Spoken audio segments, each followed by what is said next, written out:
Hello दोस्तों, MS classes में आप सबका स्वागत है। आज हम लोग जो अभी पिछले लेक्चर का जो क्वेश्चन का जो मल्टीपल चॉइस का क्वेश्चन रह गया है उसी को आगे बढ़ाते हुए मैं और क्वेश्चन को आप लोग को करवा रहा हूं। देखिए वीडियो लंबी नहीं बना पा रहा हूं इसलिए कि जो है कि थोड़ा सा कुछ टेक्निकल इश्यूज की वजह से लंबी वीडियो नहीं बन पा रही है। आप लोग थोड़ा इस पर ध्यान दीजिए। तो आप लोग जो है इस पर थम करके लगे रहिए, क्वेश्चन को लगाते रहिए, देखते रहिए और ये सारे क्वेश्चन आप लोग अब जो है करते रहिए। इतना क्वेश्चन कर लेंगे तो प्रैक्टिस हो जाएगी, तो बहुत सारा आप लोग को बेनिफिट देगा। चलिए क्वेश्चन नंबर 11 से शुरू करना था तो शुरू करते हैं। देखिए क्या लिखा है कि यहाँ पर लिखा है कि साइन थीटा बराबर कॉस थीटा, और यहाँ पर क्वेश्चन कर रहे हैं थीटा का मान 0 और 90 के बीच में अगर हो तो थीटा का मान कब होगा, यानी दोनों कंडीशन में बराबर कब आएगा।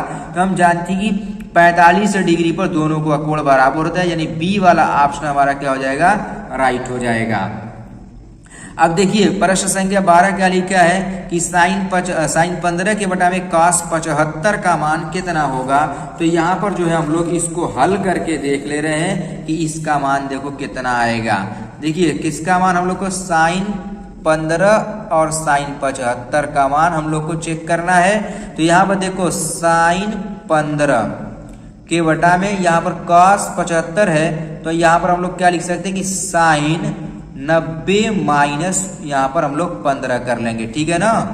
75 को क्या लिख सकते हैं 90 माइनस 15, वो भी साइन में। तो यहाँ पर जो हमारा ये हो जाएगा साइन 90 माइनस 15 कर लिया 75 की जगह पर। ये अब हमारा देखो यहाँ पर साइन नहीं रहेगा, ये कॉस ही रहेगा कॉस में, ठीक है ना। कॉस 90 माइनस 75, तो यहाँ पर आएगा कि साइन 15, और यहाँ पर देखो यहाँ पर हमारा क्या आएगा कि ये कॉस में है तो एडजस्टमेंट 90 की वजह से बदल जाएगा, तो ये भी क्या हो जाएगा हमारा साइन हो जाएगा। तो ये भी साइन 15 कट गया, साइन 15 से साइन 15 1 आ गया। कौन सा ऑप्शन सही मिला, 12 का ए वाला ऑप्शन हमको राइट मिलेगा जो कि 1 दिया हुआ है। अब देखिए अगला प्रश्न वाला बहुत ही लेटेस्ट प्रश्न है, बहुत ही अच्छा प्रश्न है ये 13वां वाला। ठीक है कि sine theta minus cos theta बराबर 0, तो साइन की पावर 4 थीटा प्लस cos की पावर 4 थीटा का मान ज्ञात कीजिए। इसका हम लोग को मान निकालना है। देखिए यहाँ पर जो हम लोग को दिया है कि sine theta minus cos theta बराबर 0, तो यहाँ से हम लोग क्या निकाल सकते हैं कि साइन थीटा बराबर cos थीटा हो जाएगा ना।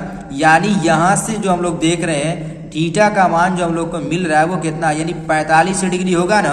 यानी दोनों का कोण कब बराबर होता है, जब 45 डिग्री होता है तब बराबर होता है। अब इसी के लिए हम लोगों को जो मान निकालना है वो देखिए क्या मान निकालना है।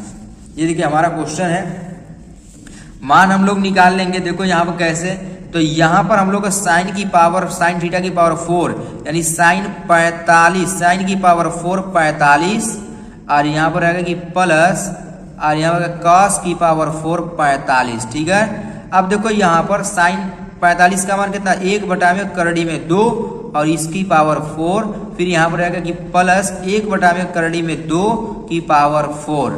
अब देखो इसका पावर 4 करेंगे तो यहाँ पर 1 बटा में 4 हो जाएगा, ये भी 1 बटा में 4 आएगा। जब इसको हम लोग हल करेंगे तो यहाँ पर 4 1 प्लस 1 यानी कितना आएगा 2 के बटा में 4। अब देखो कट जाएगा 2 एक में 2, 2 2 नहीं 4, कितना आ गया 1 बटा में 2 आ गया। कौन सा ऑप्शन हम लोग को सही मिला, यानी बी वाला ऑप्शन आपको राइट मिल जाएगा जो 1 बटा में 2 दिया हुआ है। अब देखिए अगला प्रश्न हमारा क्या लिखा है। अगला प्रश्न ये लिखा है कि sec x plus 10x bracket में कि 1 माइनस साइन एक्स। कौन सा ऑप्शन इसका सही होगा, तो आप लोग जो है इसको हल करके चेक कर सकते हैं कि कौन सा ऑप्शन सही हो जाएगा। सेक को हम लोग क्या लिख सकते हैं 1 अपॉन cos x, और यहाँ पर रहेगा कि साइन x के बटा में cos x, ठीक है। और यहाँ पर हमारा क्या हो जाएगा कि 1 माइनस, ये हमारा है कि 1 माइनस साइन a है जो x है तो x मान लेंगे। अब देखो इसका जब लॉसा लेंगे तो लॉसा में हमारा ये cos x हो गया, और यहाँ पर रहेगा कि 1 प्लस साइन x ये है हमारा, और यहाँ पर कि 1 माइनस साइन x। अब देखो इसी को जब हम लोग हल करेंगे तो ये फॉर्मूला बन गया a प्लस बी और a माइनस बी। यहाँ पर क्या 1 माइनस साइन स्क्वायर x के बटा में यहाँ पर है हमारा क्या हो जाएगा cos x। अब देखो इसकी जगह पर हम लोग क्या लिख सकते हैं कि हो जाएगा cos स्क्वायर x के बटा में ये cos x है, तो cos से एक cos कट जाएगा, केवल हम लोग को क्या मिल जाएगा, cos x मिल जाएगा। ठीक है, यानी डी वाला ऑप्शन हमारा क्या होगा, राइट हो जाएगा। अब देखिए अगला प्रश्न क्या लिखा है कि चित्र में बिंदु O का बिंदु A तथा P से देखने पर अवनमन कोण की माप होगी।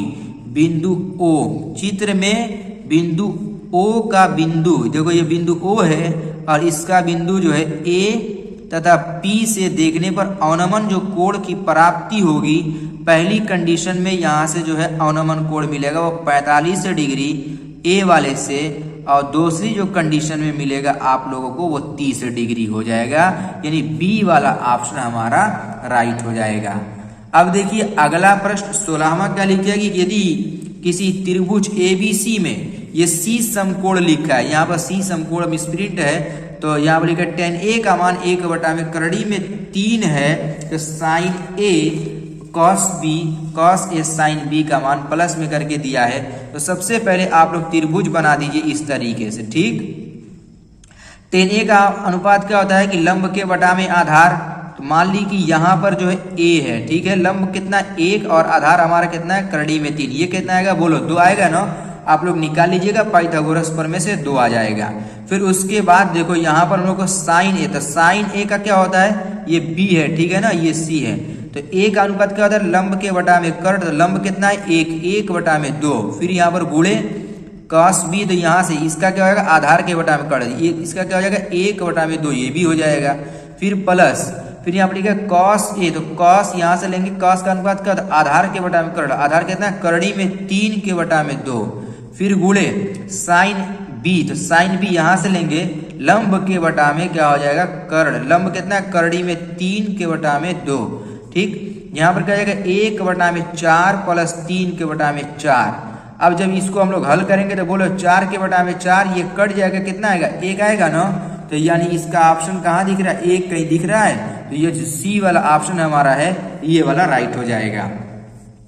अब देखिए ये वाला लिखा है कि एक घड़ी की मिनट की सुई 8 सेंटीमीटर लंबी है, 1 मिनट में मिनट की सुई द्वारा बनाया गया त्रिज्या खंड का क्षेत्रफल, त्रिज्या खंड का क्षेत्रफल क्वेश्चन में पूछ रहा है मिनट की सुई के द्वारा कितना क्षेत्रफल बनाया जाएगा। अब इसको जो है देखिए कि कितना क्षेत्रफल बनेगा, यहाँ पर देखो मैं बता रहा हूँ कि कैसे क्षेत्रफल आप लोग प्राप्त कर लेंगे। तो 1 मिनट में कितने डिग्री का कोण बनेगा, तो 1 मिनट में बना कोण, तो जो ये 1 मिनट में जो बना कोण होगा कितना हो जाएगा, पूरा कोण बोलो 360 डिग्री होता है, कितना 60 मिनट में होता है, तो 60 से इसको भाग दे देंगे 1 मिनट का निकल जाएगा, कितना आ जाएगा हमारा बोलो 6 जाके 36, यानी 1 मिनट में 6 डिग्री का कोण बना। अब यहाँ पर त्रिज्या खंड के क्षेत्रफल का फॉर्मूला क्या होता है, थीटा के बटा में 360 गुणे पाई आर स्क्वायर, यही होता है ना। थीटा का मान कितना लेना है 6, क्वेश्चन हम लोगों ने निकाला है, यहाँ पर 360 गुणे पाई आर स्क्वायर। ठीक, अब देखो 6 का में 6 जाके 36, कितना हो गया, यहाँ पर हो गया कि पाई आर स्क्वायर के बटा में 60। देखिए जरा पहला वाला ऑप्शन मैच कर रहा है कि नहीं कर रहा है, यानी पाई आर स्क्वायर के बटा में 60, पहला वाला ऑप्शन हम लोग को सही है बिल्कुल। अब देखिए अगला प्रश्न हमारा क्या है कि अगला प्रश्न ये कह रहा है कि 1/2 सेंटीमीटर व्यास वाले ठोस के अर्धगोले का संपूर्ण पृष्ठीय क्षेत्रफल होगा। अब देखो हम जानते हैं कि संपूर्ण पृष्ठीय जो क्षेत्रफल ये व्यास है, तो त्रिज्या कितनी हो जाएगी बोलो 1/4 होगी ना। संपूर्ण पृष्ठीय क्षेत्रफल कितना होता है 3 पाई आर स्क्वायर होता है, तो 3 पाई गुणे आर का मान 1/4 का स्क्वायर हो जाएगा। यहाँ पर कितना हो जाएगा कि 3 पाई और गुणे 1/16, यहाँ पर कितना कि 3 पाई के बटा में हमारा हो जाएगा 16 सेंटीमीटर स्क्वायर। कौन ऑप्शन दिख रहा है, देखो दूसरा वाला 3 के बटा में 16 पाई, वही वाली बात हुई, यानी बी वाला ऑप्शन हमारा इसका राइट हो जाएगा। और देखिए 2 प्रश्न इसके और हम लोग कर ले रहे हैं फिलहाल, उसके बाद आगे देखेंगे। अब देखिए यहाँ पर जो है 19वां प्रश्न क्या कह रहा है कि किसी बारंबारता बंटन के लिए माध्य और माध्यक क्रमशः 26.1 और जो है 25.8 है, बंटन का बहुलक होगा। तो क्वेश्चन में जो है बंटन का बहुलक पूछा हुआ है, तो हम जानते हैं कि बहुलक का क्या फार्मूला होता है, तो बहुलक का फार्मूला होता है कि 3 माध्यक ठीक। फिर -2 गुणे माध्य, ये फार्मूला होता है, ठीक। और जो इसका ऑप्शन सही हो जाएगा बी वाला होगा सही, ठीक है। आप लोग इसी बी वाला नहीं होगा, इसका ऑप्शन सी वाला इसका राइट ऑप्शन होगा, ठीक है ना। वरना इसमें का जो होगा वह सी वाला ऑप्शन हमारा राइट होगा। आप लोग इसी फार्मूले पर लगा लीजिए, देखिए कौन सा ऑप्शन सही हो रहा है, ठीक। अब देखिए अंतिम प्रश्न, आज का अंतिम प्रश्न देखते क्या लिखे, केंद्रीय प्रवृत्ति की माप है, बारंबारता होगी। केंद्रीय प्रवृत्ति की माप जो बारंबारता नहीं होती है, माध्य होता है, माध्यक होता है, बहुलक होता है। तो बहुलक ऑप्शन में दिया नहीं हमारा, माध्य और माध्यक दिया हुआ है, तो दोनों ऑप्शन सही हो जाएगा। देखो बी और सी दोनों ऑप्शन हमारा सही होगा, यानी डी वाले पर दोनों ऑप्शन का ऑप्शन है, तो यही वाला हमारा राइट हो जाएगा। उम्मीद है कि आप लोग जो है सारा प्रश्न जो है समझ गए होंगे, और जो है आप लोग अपने से भी हल करने का प्रयास कीजिएगा। अब जो है प्रयास करूंगा कि अगले लेक्चर में जो है इसका जो है वर्णनात्मक जो प्रश्न 2 नंबर वाला, उसको भी जो है हम लोग कर लें। चलिए अब हम लोग मिलते हैं अगले लेक्चर में, तब तक आप लोग जो है सारे प्रश्नों को हल करते रहिए।